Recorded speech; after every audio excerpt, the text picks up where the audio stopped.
The surge in women being diagnosed with audhd is not a trend, it is a correction.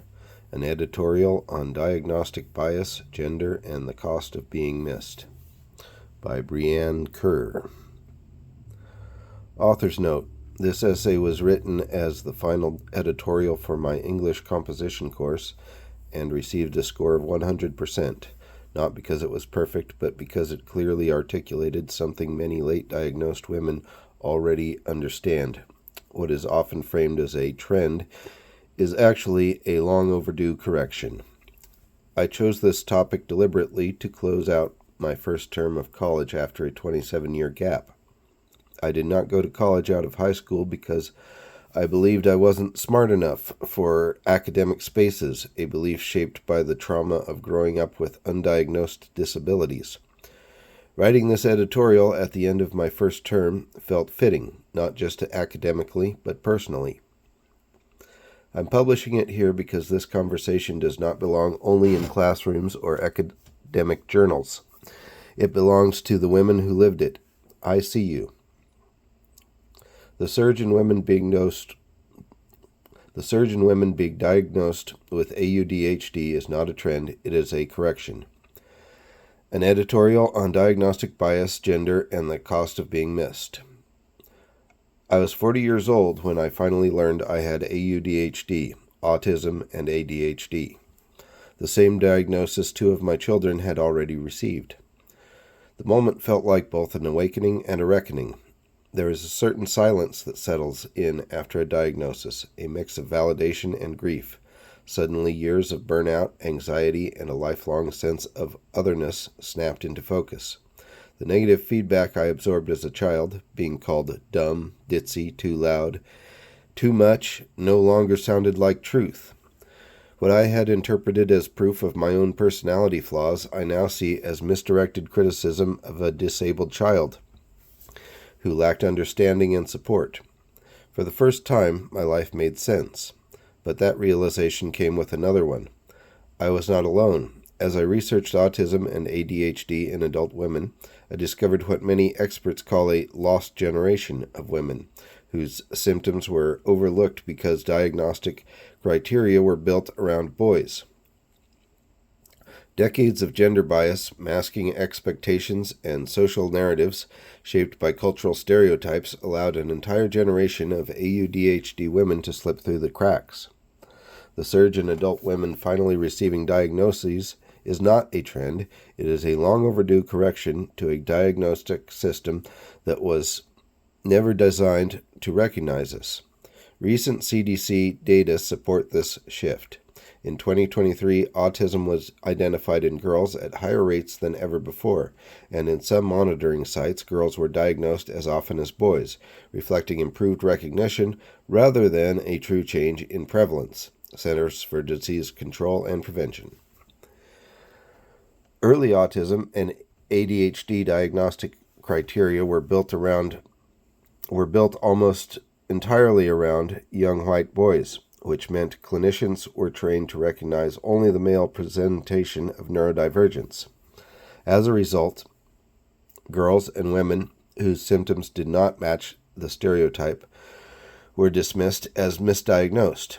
A study on camouflaging highlighted how gendered these models were, noting that diagnostic frameworks, quote, did not account for the different ways autistic traits manifest in females, unquote. Hull et al. Girls who masked this anxiety copied social scripts or learned to be quiet and compliant, were seen as, quote, fine, unquote, rather than autistic. A major meta-analysis found that for every girl diagnosed with autism, another likely goes unrecognized, suggesting autistic girls may be just as common as autistic boys and that the gender gap was largely created by biased diagnostic methods. Looms et al. 472. This foundation of diagnostic bias created the conditions for entire generations of women to be overlooked. Masking, which is learning to camouflage autistic and ADHD traits, is one of the main reasons girls and women go undiagnosed. Research consistently shows that autistic women mask at significantly higher rates than autistic men. A study found that women scored higher on the CAT-Qs, masking and assimilation subscales, showing how often autistic women work to appear socially, quote, normal in ways clinicians rarely detect. Hull et al. 695. For girls, masking is reinforced early by societal expectations on girls to be polite, quiet, agreeable, and accommodating. Many are taught to, quote, mind their manners, unquote, and be ladylike, avoid conflict, and prioritize others' comfort over their own, making it even easier for autistic traits to be hidden or overlooked. Girls are often praised for this compliance, told they are, quote, well-behaved, easy, or mature for their age, unquote, which rewards masking and teaches them that blending in is safer than being themselves. Masking can include holding eye contact, copying expressions, staying quiet in groups, or memorizing social scripts to blend in. The better a girl masks, the less likely she is to be recognized as autistic. Over time, masking becomes second nature, draining emotional and cognitive energy. Many late-diagnosed women describe feeling, quote, out of sync, out of place, or on the outside looking in, unquote, without understanding why. Diagnostic trends reflect this reality. Adult autism referrals have increased sharply over the past decade, and women now make up one of the fastest growing groups seeking evaluation. That's from the National Institute for Health and Care Excellence. Masking often leads to burnout, anxiety, depression, and the belief that personal failures, not an undiagnosed disability, are to blame.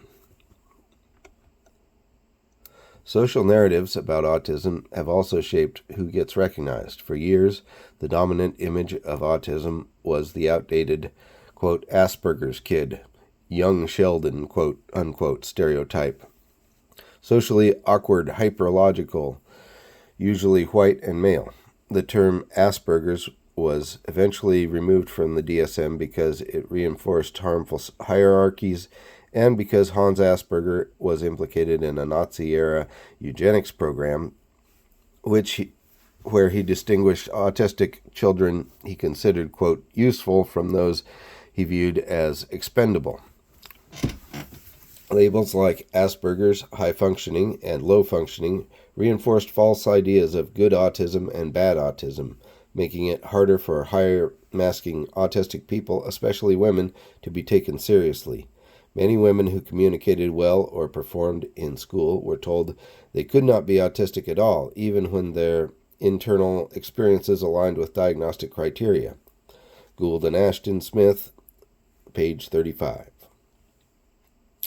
Although some parents of profoundly autistic children advocate for reinstating distinctions, these categories often reinforce the same stereotypes that kept higher masking individuals from being identified in the first place. The result is a system where autistic women must fight not only biased diagnostic models, but also social beliefs that erase their needs and limit access to accommodations and support. The combined impact of diagnostic bias, masking, and limiting social narratives has created lifelong consequences for late-diagnosed audhd women. Many spent decades believing that they were simply failing at things that seemed effortless for others, without an accurate diagnosis. Their struggles were labeled as personality flaws or emotional instability rather than unmet neurological needs. Studies show that autistic women are diagnosed on average 5 to 10 years later than autistic men, and many are first misdiagnosed with anxiety, depression, bipolar disorder, or personality disorders. As The Guardian reports, quote, others have wasted decades being misdiagnosed, prescribed unnecessary drugs, and forced to remain in mental health wards while experts failed to diagnose their condition or refused to listen to the women's accurate self-diagnosis because the experts insisted the women did not look or act autistic. Between 50 and 75% of autistic women receive at least one incorrect diagnosis before autism or ADHD is considered. Mental health professionals note that this chronic invalidation and lifelong masking often create trauma-like symptoms. Resources for autistic adults, such as Neurodivergent Insights, describe CPTSD as a common outcome of years spent misunderstanding one's own struggles, PTSD, and autism. The psychological toll intensifies during major hormonal transitions. Many women first recognize their symptoms only after their child is diagnosed or during perimenopause. Quote, adult autism symptoms overlooked. The natural drop in estrogen affects dopamine regulation, which makes AUDHD traits harder to manage, and long-standing masking strategies begin to collapse. Without the context of a diagnosis, many women believe they are falling apart rather than finally seeing their neurodivergence clearly. Some people argue that the recent rise in adult women being diagnosed with autism and ADHD is simply a trend fueled by social media. They claim that self-diagnosis is unreliable, that online spaces encourage people to adopt labels that do not truly apply to them, or that autism is still primarily a male condition. From this perspective, women identifying with autistic traits are viewed as overreacting and misinterpreting normal personality differences. This argument may seem reasonable on the surface, but it ignores the decades of gender bias and medical barriers that prevented women from being recognized in the first place. The truth is that many women have no realistic path to diagnosis without first recognizing their own traits and self-report questionnaires. I'm going to stop there. The truth is that many women have no realistic path to diagnosis without first recognizing their own traits, and self-report questionnaires are a large component of professional adult autism assessment. Adult autism assessments are expensive, difficult to access, have years-long wait lists, and are often dismissed by providers who were trained to look for the male presentation of autism. A woman can spend years being treated for anxiety or depression while her underlying neurodivergence goes unnoticed. In this context, self-identification is not a trend. It is often the only way women begin to understand their experience, often years of being dismissed or misdiagnosed. Rather than invalidating women who discover their autism or ADHD in adulthood, the increase in late diagnosis reflects a long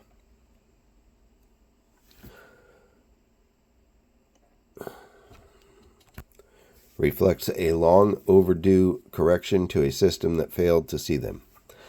The rapid rise in adult women receiving diagnoses supports this.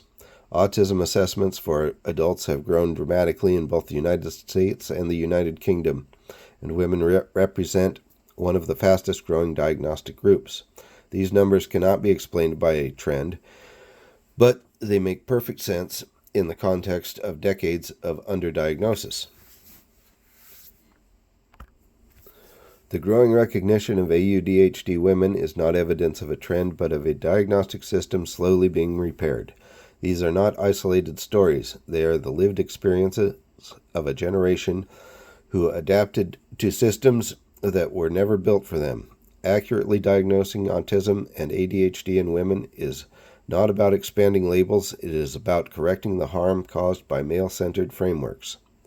Broadening our understanding of neurodivergence allows women to move forward with clarity and support, while shifting responsibility away from individuals and back onto the systems that overlooked them. If society can recognize these patterns, future generations of girls will not have to wait decades to be seen. That is the true purpose of acknowledging the lost generation, not to dwell on what was missed, but to ensure others never have to miss themselves for so long.